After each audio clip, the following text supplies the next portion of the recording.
And you're obviously known for your interview skills. So there's this new channel at YouTube called the Reporter Center, and they wanted us to just ask you a few questions about what makes a good interview. Okay. So maybe the first question would be, what makes somebody a good interviewer? Well, I think it's really important, Tony, to be a gracious host, because I think the more comfortable you make someone feel, the better interview you'll ultimately get. So I know that in terms of body language, I always try to be very warm and welcoming, and I think it's really critical to put someone at ease.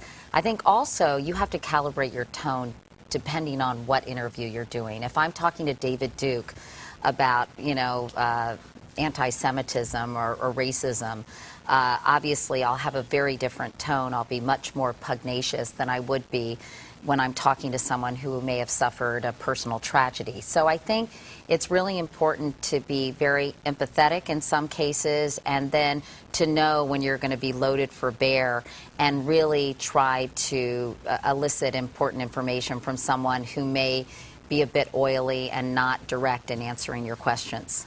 How do you prepare for an interview? Well, I try to do a combination of explaining what I can in the body of the question without going on and on. And I try to ask questions, obviously, that don't require a yes or no answer, because that's a disaster, because you're left kind of with a lot of dead air.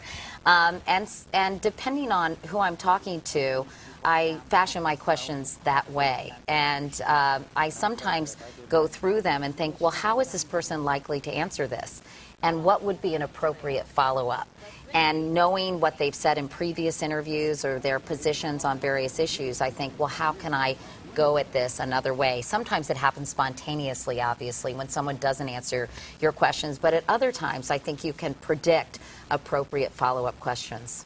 It might sound a little bit Captain Obvious, but listening is probably really important, right? Very, very. Nothing is worse for me than as a viewer to watch someone go down a laundry list of questions and not explore something with a little more depth after someone has answered a question already. To not pick up on something, maybe an inconsistency or something that may be news, and follow up on that and use that as a springboard to go into a whole different area. I think you need to use your questions as sort of a template, but you have to be willing to listen, as you said, Tony, and really veer off in a totally different direction.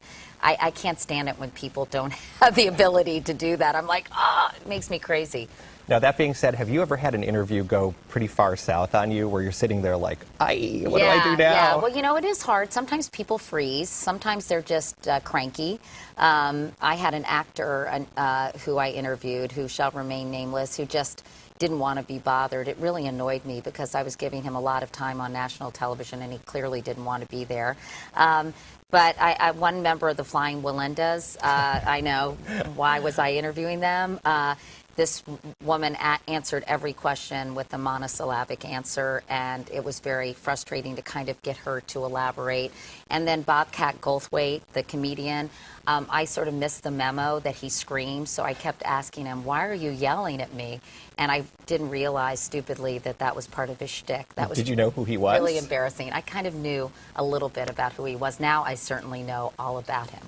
Oh, well, I'm sure you do. The hard way, right? Yeah, you exactly. learned about Bobcat. Exactly. Any last-minute tips that you want to give to people? Anything that anybody starting out in the business might want to know? Well, I think you should remember who you're serving, your audience. You're trying to inform them. You're trying to illuminate a certain subject, enlighten people.